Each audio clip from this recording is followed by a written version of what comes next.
안녕하세요. 식단 영상 찍으면서 본의 아니게 과식으로 21kg 감량을 유지 중인 증명 다이어터 맛불리입니다. 맛불리 채널을 오래 봐주신 맛불러님들이라면 잘 아시겠지만 제가 식단 영상 하나를 제작하려면 그 레시피 제작하는 과정에서 며칠을 걸쳐서 먹어본 후에 영상으로 제작이 됩니다. 그래서 요즘에 좀 만들면서 과식을 했더니 체중 감량이 안 되고 있습니다, 여러분. 자, 이상 핑계 아닌 핑계였고요. 자, 과거의 맛불리 영상에서 과일은 당질이 있어서 다이어트에 도움되기 힘들다라고 소개해드린 바가 있습니다. 해당 영상에 댓글로 다이어트에 과일이 좋다 나쁘다에 대해 많은 의견을 주셨어요. 제가 영상으로 제작한 과일에 대한 언급과 몇 가지 오해하시는 부분들이 있어서 다이어트 중에 과일 섭취에 대한 영상으로 찾아뵙게 됐습니다. 그럼 시작해볼까요? 일단 이 라디오는요, 저탄수화물, 즉 저당질 다이어트를 기반으로 하고 있고요. 고탄수 저지방 다이어트, 자연식물식, 저칼로리 다이어트, 키토제닉 다이어트와 무관함을 알려드립니다. 특히 이런 과일을 좀 많이 드시는 자연식물식 다이어트나 아니면은 키토제닉 다이어트, 지방을 많이 먹고 뭐 단백질하고 탄수화물을 많이 제한하는 그런 다이어트를 하시는 분들이 제 채널에 대해서 되게 오해가 많으세요. 맛불리TV 채널에서 소개하는 저탄수화물 다이어트도 그냥 하나의 다이어트 스타일이라고 생각을 해주시고 편하게 들어주시면 감사하겠습니다. 그러면 과거에 제가 영상에서 언급했던 것부터 정리를 좀 해보죠. 과거 영상에서 언급했던 것처럼 진짜 과일을 먹으면 살이 찔까요? 과일은 보는 관점에 따라 다이어트에 효과적이지 못한 음식이 될 수도 효과적인 음식이 될 수도 있습니다. 해당 영상에서 소개하는 음식들은 무작정 살이 찐다는 개념이 아니었고 다이어트에 굳이 특화되어 있는 음식이 아니었다라는 뜻이었습니다. 과일에도 그런 면에서 다른 음식과 함께 많이 드신다면 일반식과 같다고 볼 수가 있죠. 고구마를 예로 들어봅시다. 제가 과거 영상에서 고구마는 다이어트에 특화된 음식이 아니다 라고 소개를 해드렸어요. 그런데 댓글에 어떻게 달렸냐? 무슨 소리냐? 나는 고구마 먹고 살이 많이 빠졌다. 연예인들도 다 고구마 먹고 살을 뺀다. 그런데 왜 이렇게 말을 하느냐? 어이가 없다. 이렇게 댓글을 달아주셨습니다. 근데 그분의 말도 맞습니다. 이게 틀린 말이 아니에요. 맛불리 과거 스토리를 아시는 분들은 아시겠지만 맛불리도 고구마 먹고 샐러드 먹고 운동 열심히 해서 살을 47kg까지 뺀 적이 있어요. 그런데 나이가 들고 결혼해서 살이 찌고 과거에 살을 뺐던 경험을 살려서 다시 고구마 먹고 그리고 운동도 열심히 해서 살을 빼려다가 무릎 관절이랑 허리를 다쳐가지고 이건 물론 제가 잘못된 방법으로 운동을 했겠죠. 아무튼 그랬는데 살이 1도 안 빠지는 거예요. 왜? 똑같이 했는데 과거에 나는 살을 뺐고 지금의 나는 살을 빼지 못했었을까? 다이어트를 시작한 출발점이 달랐어요. 고구마를 먹고 살을 뺐었던 맛불리는 6살이나 어렸었고 출발 몸무게도 과체중인 63kg에서 시작을 했었어요. 반면에 6년 후 살이 쪘던 맛불리는 70kg가 넘는 비만이었고 나이도 6살이나 많은 30대였어요. 고구마만 먹고 버틸 수 있었던 그런 과거의 맛불리는 지금의 맛불리가 아니었던 거예요. 20대에 팔팔했던 대사 이런 거에 비해서 나이 때문에 대사가 떨어진 것도 있고 몸도 많이 망가졌었고 같은 양의 음식을 먹어도 내가 기초대사량이 많이 낮아져 있기 때문에 소용이 없는 거예요. 20대의 맛불리는 고구마랑 샐러드를 먹고 후식으로 초콜릿을 먹어도 살이 빠졌었습니다. 근데 30대의 맛불리는 그놈의 초콜릿을 끊지 못해서 고구마를 먹고 똑같은 양의 초콜릿을 먹어도 오히려 살이 찔 수밖에 없는 거예요. 그러면 다시 이렇게 생각해 볼 수 있죠. 아, 나이가 어리고 대사가 좀 활발한 사람이라면 고구마 다이어트가 효과가 있겠구나. 나이가 많을수록 고구마 다이어트가 효과가 없을 수도 있겠구나. 틀린 말은 아닙니다. 제 입장에서는요. 그런데 제가 20대의 맞불리 그리고 30대의 맞불리가 두 번 다 고구마 다이어트를 해본 결과 공통점이 있어요. 두 번 다 배고픔을 이겨내야 되는 다이어트였습니다. 고구마를 배부를 때까지 먹으면요. 누구는 다이어트에 성공하실 수도 있겠지만 30대이고 대사가 많이 망가져 있는 맞불리한텐 통하지 않는 다이어트인 거예요. 어차피 적게 먹는 걸로 다이어트를 하시는 거라면 고구마를 적게 먹으나 밥을 적게 먹으나 차이가 그렇게 크지 않습니다. 그런 의미에서 봤을 때 과일도 고구마처럼 똑같다고 생각하시면 돼요. 식사 외에 따로 많은 양을 챙겨 드신다면 추가 식사를 섭취하는 꼴이 되므로 당연히 다이어트에 도움이 안 되겠죠. 고구마와 대부분의 과일은 탄수화물 함량이 높으니까요. 하지만 과일이 무조건 다이어트에 도움이 안 된다는 것은 아닙니다. 맞불리 TV 채널은 저당질 다이어트 채널이고 그러므로 대부분의 과일의 당질이 많기 때문에 추천을 해드리지 않는 것도 사실이지만 무조건 드시지 말라는 뜻은 아니에요. 네, 이게 무슨 소리죠? 지금까지 한 말로만 보면 뭐 먹지 말라는 소리로 들리겠죠. 근데 요점은 이거예요. 배부를 때까지 먹어도 감량이 되는 음식인가? 포만감은 얼마나 오래 지속되는가? 그리고 식사 후에 식욕이 조절이 되는가? 탄수화물은 우리 몸에 반드시 필요한 영양소죠. 아무리 맞불리 채널이 저탄수화물을 지향한다곤 하나 영양적인 면을 고려해서 무탄수화물 권해드리진 않습니다. 그래서 맞불리 채널 식단을 좀 둘러보시면 그 밥 없이 먹는 저탄수화물 식단도 있긴 하지만요. 현미밥이나 당질이 살짝 높은 뿌리채소인 당근, 양파와 마늘, 딸기를 포함한 디저트 영상도 있죠. 그 맞불리 채널에서 강조하는 비만의 원인은 혈당을 급격하게 올리는 정제당, 그리고 단맛입니다. 밀가루, 곡물가루, 콩가루, 설탕, 기타 등등 갈거나 특정 성분만 뽑아냈거나 이것들로 만든 정제당의 음식들. 정제된 당이 다이어트에 도움이 안 된다고 봅니다.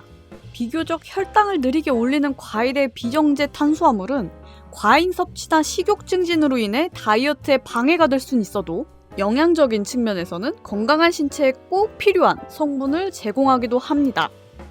장기적으로는 과일이 건강한 신체를 유지하는 데 좋은 작용을 한단 말이죠.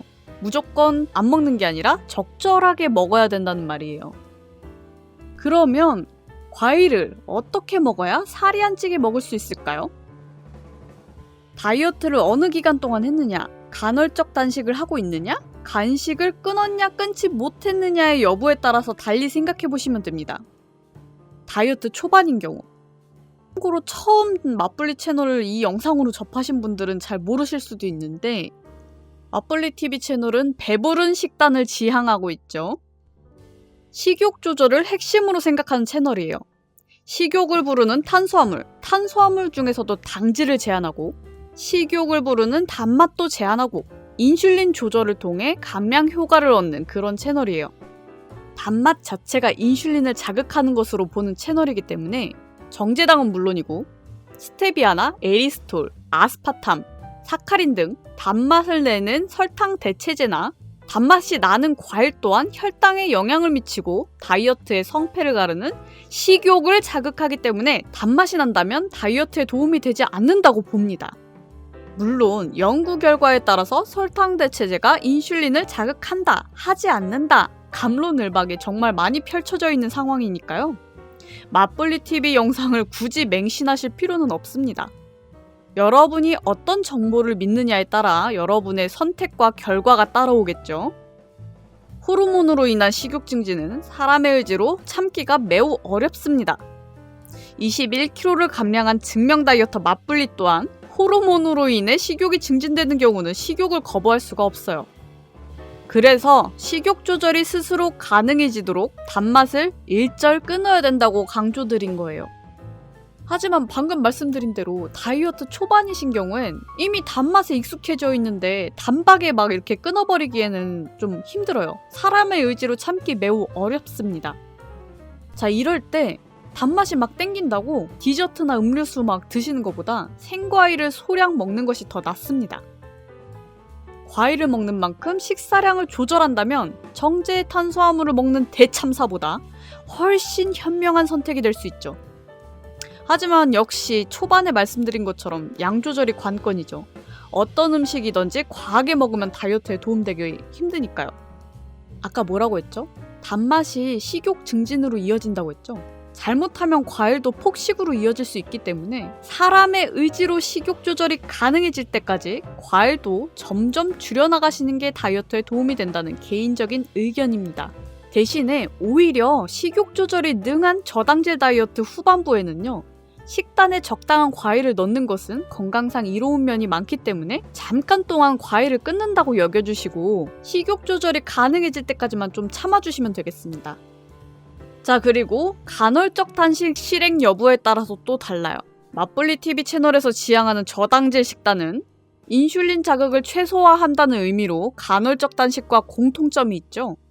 맛블리가 한 달 반 만에 9kg를 감량한 자면서 빠지는 생체 리듬 간헐적 단식 방법은 인슐린 자극을 최소화하고 폭식을 유발하는 그렐린 호르몬을 억제시키면서 식욕은 억제해주는 렙틴 호르몬을 증가시키는 방법인데요.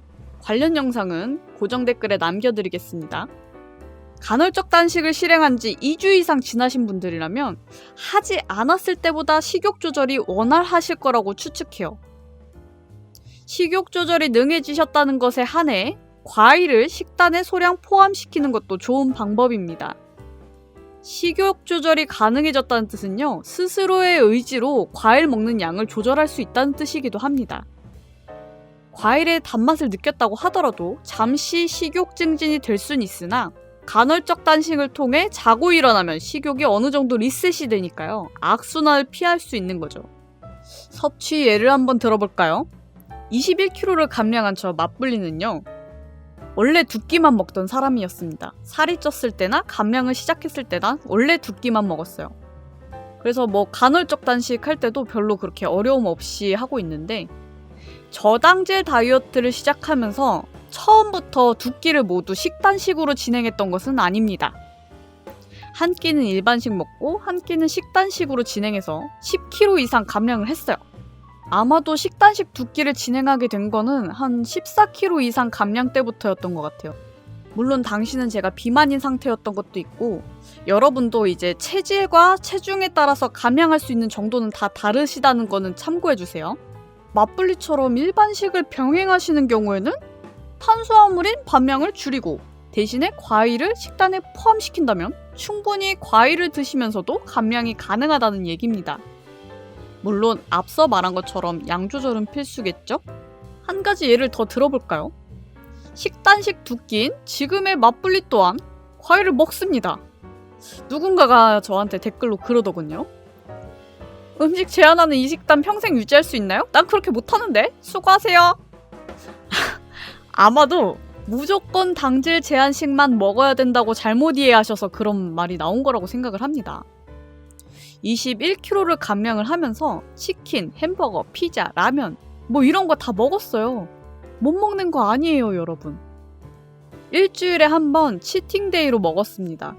우리가 당질 제한식을 해야 되는 이유는요, 평소에 정제 탄수화물을 먹는 비율을 줄여서 비만을 탈출하는 것이 목적이지 먹고 싶은 음식을 평생토록 막 먹지 못하는 그런 게 아닙니다. 과일도 마찬가지예요. 식욕 조절이 가능하다고 스스로 인지할 정도의 상태라면 식사에서 지방의 비율은 줄이고 탄수화물의 비율을 높이는 방법으로 얼마든지 과일 섭취가 가능하죠. 우리가 한 끼로 먹었을 때 살이 찌지 않는 식단이 100%라고 가정을 해봅시다. 지방과 단백질, 탄수화물을 합쳐서 100%가 넘지 않으면 되는 거예요.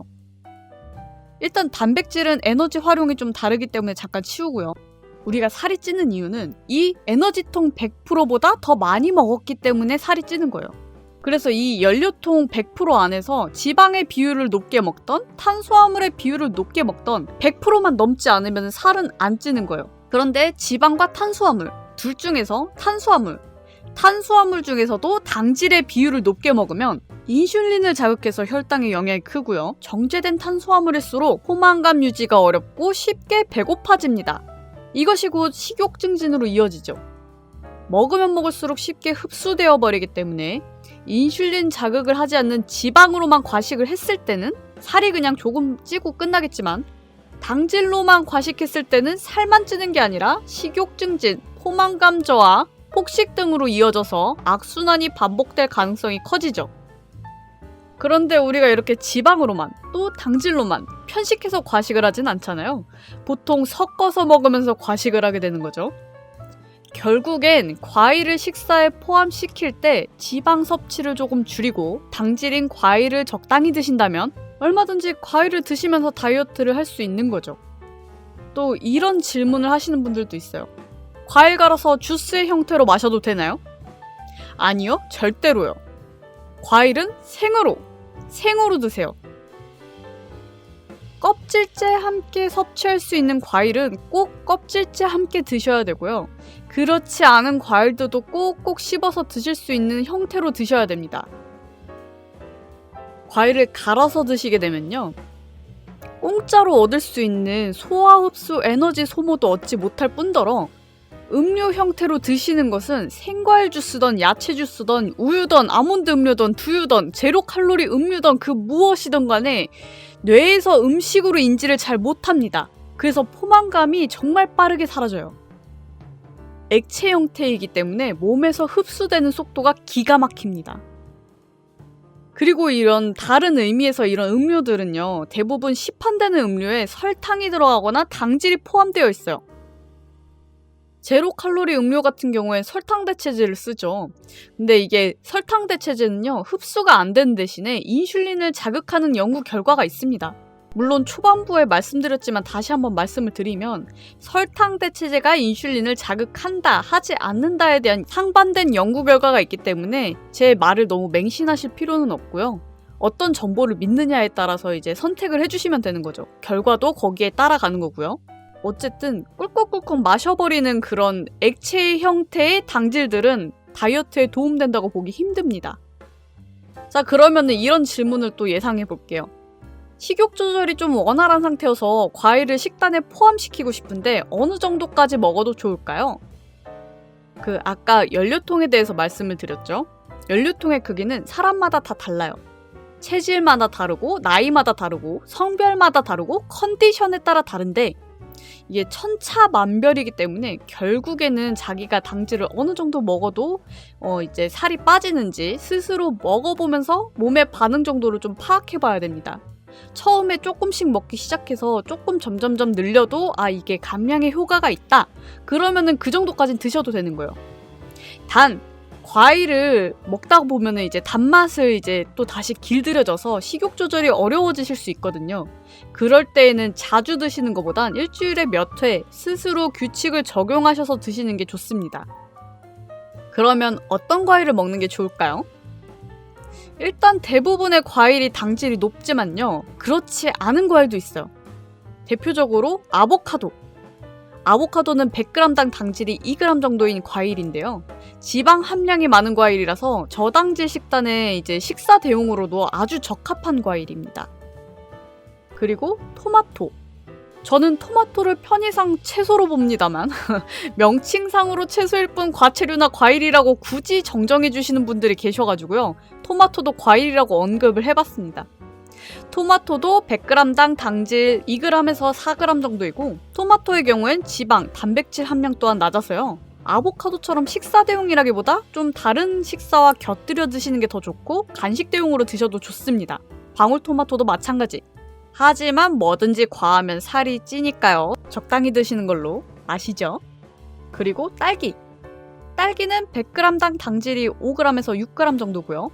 토마토보단 살짝 높긴 하지만 마찬가지로 지방과 단백질 함량이 낮아서요. 식사량만 조금 절제하신다면 문제없이 드시기 좋습니다. 딸기 100g이 작은 사이즈의 딸기 기준으로 한 8개 정도라고 보시면 됩니다.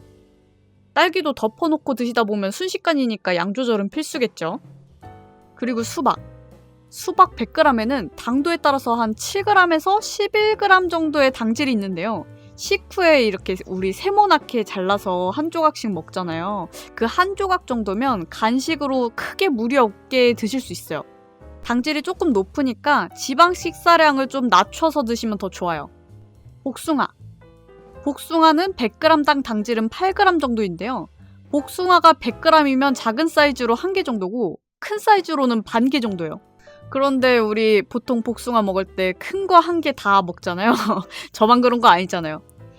큰 거 드시면 거의 당질이 12g에서 14g까지 드시는 거니까 큰 거 한 개 다 드실 거면은 지방 식사량을 좀 더 낮춰서 드셔야 될 것 같아요.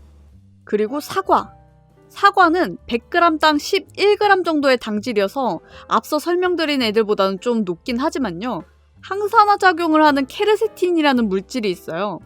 암과 염증이 일어나는 걸 방지하는 성분인데 양파에도 많이 있고요. 그냥 조금 쉽게 설명을 하면 몸에 염증이 많을수록 살이 찌기 쉬워요. 다이어트 할 때 몸에 염증이 없을수록 유리하고요. 그래서 이런 점을 좀 고려해서 조절해서 드셔도 좋다고 봐요. 꼭 빡빡 씻어서 껍질째 드세요. 자, 이외에 제가 소개해드리지 못한 저탄수화물 과일이 있으면 댓글로 제보 부탁드립니다.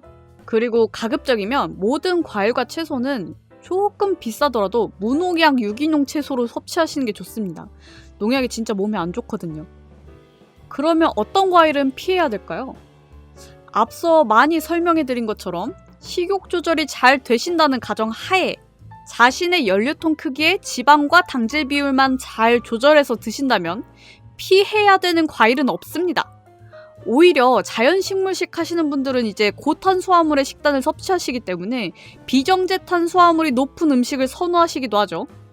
하지만 식욕 조절도 잘 안되고 저탄수화물 식단도 유지하고 싶으시다면 당연히 당질이 높은 과일은 피하시는 게 좋겠죠? 바나나, 포도, 감, 망고, 파인애플, 귤, 오렌지, 용과, 무화과, 키위, 배, 기타 열대과일류. 사실 파인애플이랑 귤은 100g 기준으로 봤을 때 사과랑 비슷한 당질량을 가지고 있어요. 그런데 이게 문제가 뭐냐면요. 우리가 이런 파인애플이랑 귤을 먹을 때 조금만 먹진 않잖아요. 작은 귤 2개랑 작은 딸기 16개랑 당질량이 비슷하다고 보시면 돼요. 파인애플은 그 도넛 모양처럼 단면으로 슬라이스된 한 조각 정도랑 딸기 16개 정도가 비슷한 당질이라고 보시면 돼요. 그런데 그냥 단순히 당질량만 생각하기보다는요. 여기에서 이 과일들을 조심해야 되는 이유가 한 가지 더 있습니다. 과일에 있는 탄수화물을 큰 개념으로 4가지를 보자면 식이섬유, 과당, 포도당, 설탕이 있는데 식이섬유를 제외한 탄수화물은 다 당질입니다. 식이섬유는 다이어트에 도움이 되는 탄수화물이고요. 나머지 과당, 포도당, 설탕은 지방 식사량과 조절해서 드셔야 되는 당질들인데 어떤 종류의 당이냐에 따라서 혈당을 급격하게 올리느냐, 덜 올리느냐의 차이도 좀 굉장히 큽니다. 과당, 포도당, 설탕 정도의 개념은 어느 정도 알고 계시는 게 좋을 것 같아요. 포도당은 혈당을 빠르게 올리는 특징이 있고요. 설탕도 마찬가지로 단순당이기 때문에 혈당을 올립니다. 과당은 예외적으로 포도당하고는 다르게 혈당을 천천히 올리는 성질이 있어서 우리가 흔히 과일은 먹어도 살 안 찐다 라고 생각하는 부분들이 이런 부분들 때문이에요. 그런데 거의 모든 과일에 과당만 있는 게 아니라 포도당과 설탕도 같이 있어서 탄수화물 양이 같더라도 과당이 많냐, 포도당, 설탕이 더 비율이 많냐, 이거에 따라서 다이어트에 또 영향을 줄 수 있습니다. 대표적으로 포도가 그래요. 포도에는 전체 당질 중 포도당이 절반 가까이 차지하고 있고요. 파인애플이나 망고, 바나나, 오렌지 등 대부분의 열대과일에는 과당보다 포도당 설탕 비율이 압도적으로 높습니다. 이것들은 상대적으로 당질의 함량도 많을 뿐더러 그 당질 안의 구성도 흡수가 빠르고 인슐린의 영향이 큰 당질로 이루어져 있다는 것이죠. 물론 이것들도 아예 먹지 말라 이런 뜻이라기보다 여러분이 식단 구성을 할 때 참고하시라는 내용이에요. 오늘 라디오 유익하셨나요?